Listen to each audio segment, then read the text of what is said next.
ایک دن نبی کریم صلی اللہ علیہ وآلہ وسلم پر یہ آیت نازل ہوئی، اور اپنے نزدیک ترین خاندان والوں کو خبردار کیجیے۔ اپنے حضرت علی رضی اللہ عنہ سے فرمایا کہ قریبی رشتہ داروں کو کھانے پر مدعو کرے۔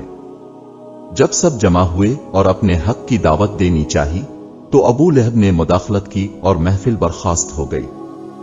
اگلے دن اپنے سب کو دوبارہ بلایا اور فرمایا، اگر میں کہوں کہ پہاڑ کے پیچھے دشمن ہے تو کیا یقین کرو گے؟